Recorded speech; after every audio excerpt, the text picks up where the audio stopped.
Hello, good evening, and thanks for watching Times News. I'm Chisomo Chihana. First, the headlines. Members of Parliament pass a vote to increase funding to the Ministry of Health. Malawi Human Rights Commission worried over continued exclusion of people with disabilities from the government's social safety net programs. And education expert Benedicto Kondowe notes that private school learners will have an edge over those from public schools owing to the recent teacher strike. We have these and other stories. Please stay with us.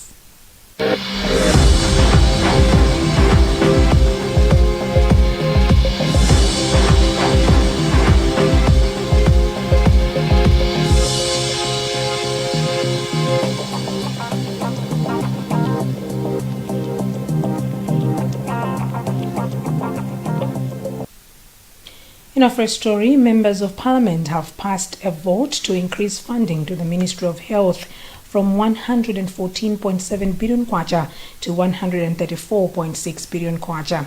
The Minister of Finance, Felix Mlusu, has indicated that the adjustment is due to the additional 18.8 billion kwacha towards the COVID-19 response, which will be provided by the Global Fund, and another 1.6 billion kwacha from the government, which has been used to recruit health workers. Meanwhile, the budget for the Accountant General's Department has also been revised to 16.4 billion kwacha from 11.469 billion kwacha as part of the revised recurrent and development estimates. Mlusu says part of the money is going to be used to clear huge outstanding subscription arrears to international bodies that the country subscribes to. 2.9 billion kwacha will be used to pay the arrears. Apart from increasing salaries, Mlusu says another 1.9 billion kwacha will be used in rolling out the new IFMIS system. The minister explains. There's a huge increase on the unforeseen expenditure from 2 billion to about 23 billion kwacha. And the reason is very simple. There were two events that happened. One is the COVID pandemic, where, as we all know, the state president declared a state of disaster, and under that he has authority to command the resources to be used to deal with that disaster. So he directed that 17.5 billion should be made available from the budget to deal with the response to COVID. The second one was the issue of re-administration of the Malawi school certificate examinations, which, as you know, the first lot was aborted because of the issues that were there. So these are the two major expenditures that have increased that vote from 2 billion to 23 billion. Minister of Finance Felix Mlusu. Malawi Human Rights Commission, MHRC, has expressed worry over the continued exclusion of people with disabilities from government's social safety nets, such as cash transfer programs. The latest social intervention is the Emergency Urban Cash Transfer Program, where a few people with disabilities have been included, prompting the Commission to write to the Ministry of Economic Planning and Development so that they rectify the problem. Feston Malekezo has a report read by Sam Kanimira. In an interview on Tuesday, Director of Disability and Elderly Rights at Malawi Human Rights Commission, Wycliffe Maso, said they received complaints of the issue at hand, hence their action. Maso said they engaged the Ministry of Labour so as to understand the selection criteria. He said they noted that their selection criteria is very discriminatory. Maso added that after the issue was brought to the attention of the Ministry of Economic Planning and Development, the ministry has positively responded to the concerns, saying in the next programs they will be inclusive. But Principal Secretary in the Ministry of Economic Planning and Development, Winford Masanjala, declined to comment on the issue. Currently, the government is implementing a 20.5 billion kwacha COVID-19 urban catch interventions in collaboration with partners such as World Bank in communities of Lilongwe, Blantyre, Zomba and Nzuzu to caution their economic hardships brought by COVID-19 pandemic. At least 199,640 households have been targeted where they are receiving 35,000 kwacha per month beginning January this year.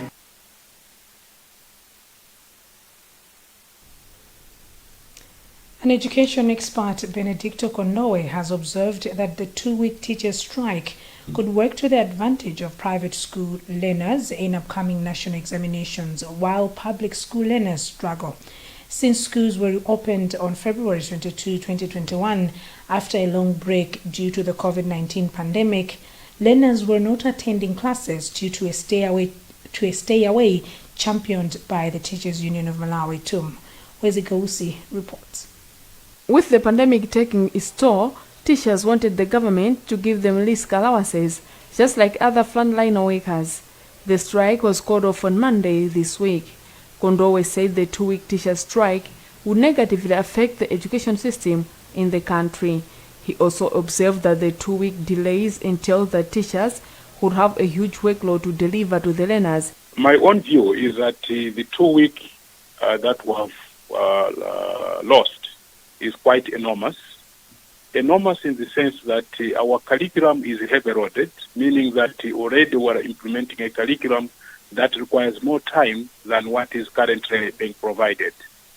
Now, with that in mind, having lost it means that teachers will not be able to teach all the content that was lined up in a syllabus for each level of education. Teachers Union of Malawi President Willy Malimba said teachers were ready to compensate the time after they had finalized discussing issues of allowances with the government. He said the teachers have just suspended the strike pending agreements with the government, and then they would make a decision on compensation. Because as a teacher, we know what to do. We can have always the extra time for learners. I'm sure if you are going to totally agree with the government, as you have said that it's a suspension, but when we have agreed in the final document that we have called off the strike, teachers will make sure that they should cover the work which has been left behind. However, Minister of Education said was committed in teachers' welfare. In a quest to assist in the fight against the COVID-19 pandemic, Britam Insurance Company on Wednesday donated gas cylinders to Queen Elizabeth Central Hospital worth 5 million kwacha. Speaking when donating the items, Britam's Chief Executive Officer Grant Mwenichanya said they decided to make the donation to the referral hospital as a lot of patients go there to access oxygen. As Britam, we decided to join the rest of the country, the rest of the corporate world, to come and donate to Queen Elizabeth Central Hospital. We know that Queen Elizabeth is a referral hospital. A lot of patients come over here. Our customers, the public at large, our relatives, our families have been coming over here, and there is quite some substantial need for them to have oxygen as a hospital, and that is why we decided to join the rest of the community to come and donate oxygen to this hospital. Speaking when receiving the donation, the hospital's director, Dr. Samson Mdolo, thanked Britam for the donation, describing oxygen as universal medicine. We are very happy, we are very appreciative. As I said, even though the numbers are coming down, we still have patients in the hospital, and oxygen is a universal medicine. Any patient can use it, so there will always be use for oxygen, even in the presence or absence of COVID. So we still have COVID within Malawi, and we must not let down our guard. We must still adhere to the COVID-19 precautions. The fact that we still have patients in here, the fact that people are still dying from COVID, tells you that we have a lot of infections within Malawi. Until such a day, when Malawi will be declared COVID-free. That is to say there's no case within the borders of Malawi. I think that's the time we can relax and jump. But for now, I think we still have to take care of each other and take care of ourselves.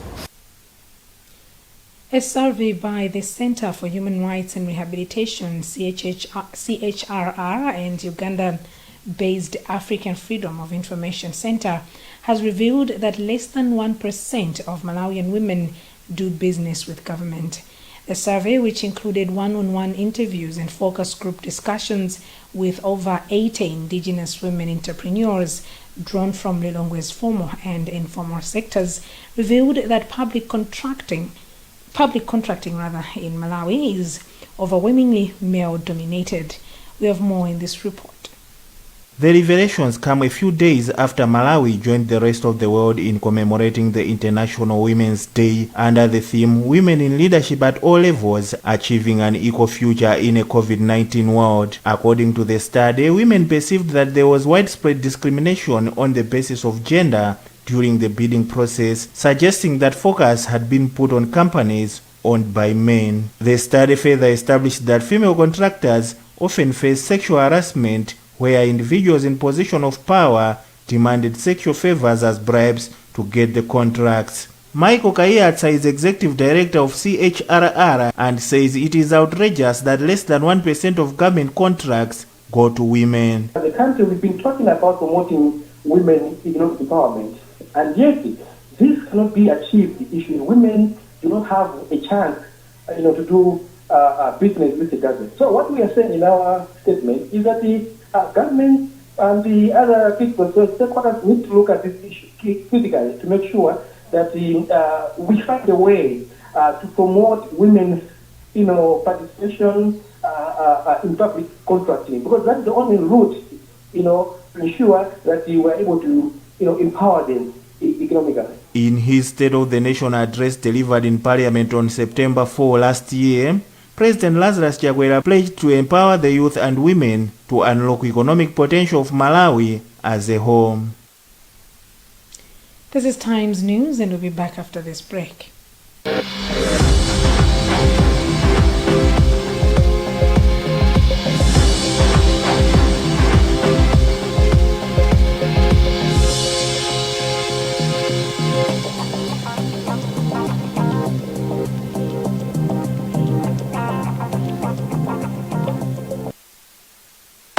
To achieve great things in life, you must do little things every day, like the 1, 2, 3 with Colgate. 1, wake up, wake up.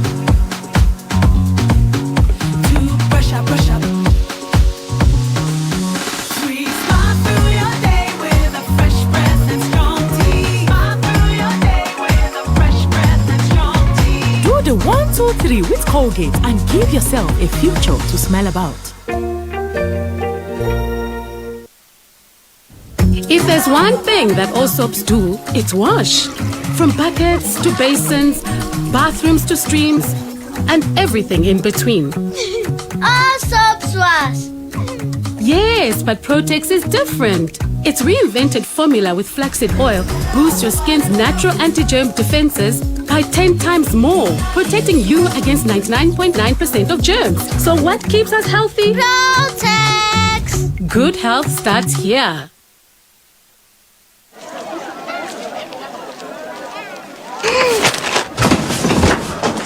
Do your gums hurt? Yeah. Does your toothpaste contain sage, eucalyptus, myrrh, chamomile? All that in one toothpaste? Yes, try Colgate Herbal. Colgate Herbal contains nature's best herbs and Colgate's fluoride technology to give you strong teeth and healthy gums. Ah, Colgate Herbal. Let's go.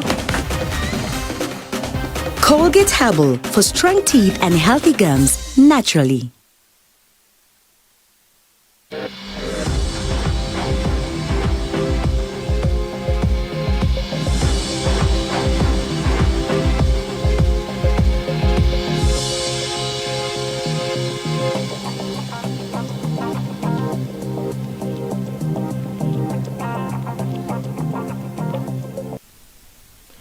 Welcome back. Police in the northern region have resolved to start engaging more with communities in a drive to rebuild public trust. Commissioner of Police responsible for the Northern Region, Peter Chasweka, said this when he officially opened a 13 million kwacha Zorozolo police unit in Mzuzu City, which has been built using the Constituency Development Fund, CDF. From Mzuzu, Sam Kalimira reports. Before the construction of the police unit, residents in the locality depended on Mzuzu police station, which caters for the city's 15 wards. At the inauguration of the police unit, Chasweka said they will not relent in engaging communities where, among others, brainstorm best ways the two sides can work together in reinforcing security. We already started. We knew that such type of issues were there before, and it's within us as police and members of the community to sit together, and we have already started engaging each other so that we should rebuild that relationship which was there before. So it is our concerted efforts as police to make sure that we revive that interaction which we had before during the time of demonstrations in the past years. Mzuzu City Member of Parliament Benex Mamulima, who was present during the opening, said there was a mutual and cordial working relationship with the area's councillor Biragin Zimbale during the construction time. Mamulima said the police unit will help to reduce crime rate in the area. This is a remarkable job that has happened. You know, there's too much criminal activity that is happening here in Zorozoro. As I'm talking right away now, those who are conducting robbery, those who are abusing children, those who are doing all criminal activities now, they are worried because of the opening of this building by Commissioner of Police in the north. The police unit has townships such as Zorozoro, Botanic, Technical College, and Shimaliro as its catchment area.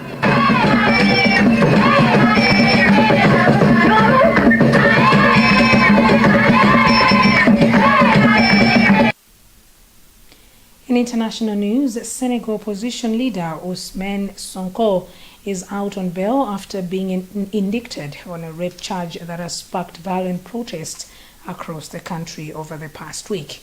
Sonko has dismissed the charge as politically motivated and has called for more protests against the country's president, as VOA Mariama Diaro reports. Ousmane Sonko's release on bail was cheered by supporters of the opposition leader after days of violent protests in Senegal, which left at least a dozen people dead, according to Amnesty International. The human rights group is calling on the government to bring those responsible for the violence to justice. There's 12 individuals, most of them aged under 20, died in the context of the policing of the protests. But also for those members of the security forces that are responsible to be tried and prosecuted before the courts of law. But beyond, there's cases of lethal use of force. We have also seen violations against press freedom and freedom of expression. Sonko's release on bail Monday came after he was indicted on a rape charge that he and his supporters say is politically motivated. Free Ousmane Sonko, free him. He is a political hostage, Sonko blames his arrest on President Macky Sall, whom he says is trying to sideline him before the 2024 presidential election. Sall defeated Sonko, among others, in the 2019 election to win a second term in office. The opposition leader is calling on supporters to continue their protests. We call on the Senegalese people and the youth in particular not to let up on mobilizing, not to break up this exceptional mobilization. The victims of violence must not have been in vain, so that this never happens again in Senegal. The unrest is the worst the country has seen in years, with young people venting frustrations about unemployment, inequality, and corruption. We don't care about Sonko or Macky Sall. What we care about is to earn a living. That is what we use to manage our families, our children. They need to think about that because just like them, we are Senegalese. We must not burn the country. It is not worth it. In his first public comments since the turmoil started, President Sall said he understands why young people are protesting. I've seen many of you take to the streets to express your anger over your unhappiness. That's because you don't have a job, because you aspire to a better future, because after a year of pandemic, your daily life is still affected by economic gloom, with social restrictions and limits on recreational and leisure spaces. The demonstrations started last Wednesday before Sonko's initial court appearance for questioning on the rape accusations. Mariama Diallo, VOA News. And that's the news for now, but before we go, the headlines once again. Members of Parliament pass a vote to increase funding to the Ministry of Health. Malawi Human Rights Commission worried over continued exclusion of people with disabilities from the government's social safety net programs. And education expert Benedicto Kondowe notes that private school learners will have an edge over those from public schools owing to the recent teacher strike. I'm Chisomo Chihana. You can get more on these and other stories by visiting our website www.times.mw, liking our Facebook page Times360 Malawi, and following us on Twitter at Times360 Malawi. Remember to wash your hands regularly, observe social and physical distance, and mask up. Please stay safe.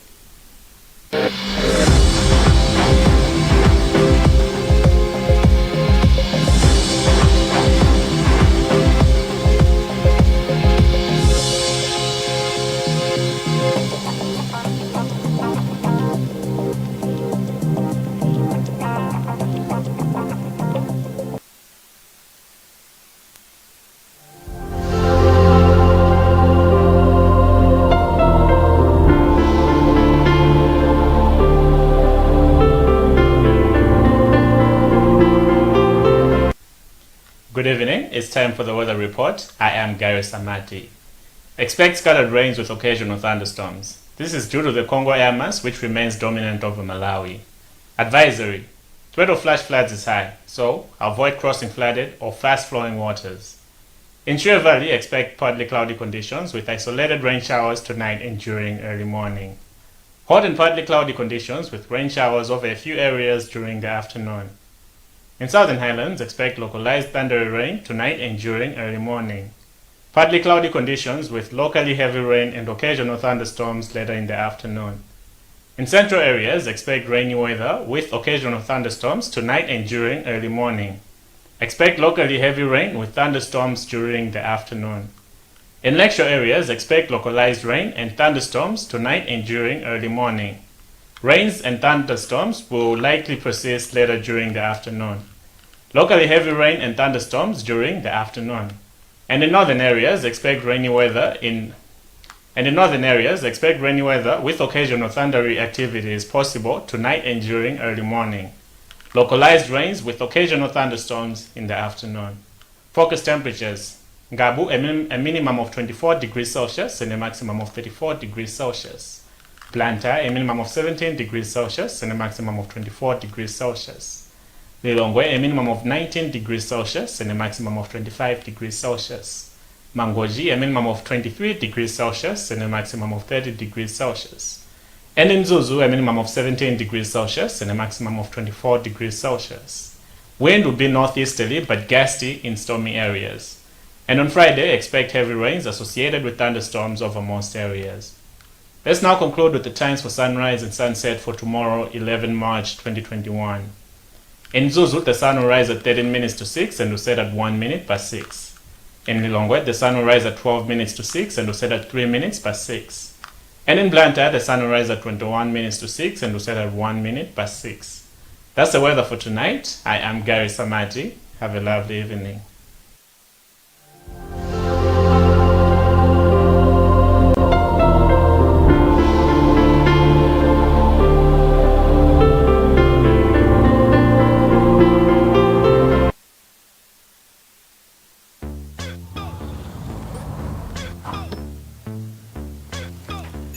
Mask bwana. Bwana mvale mask.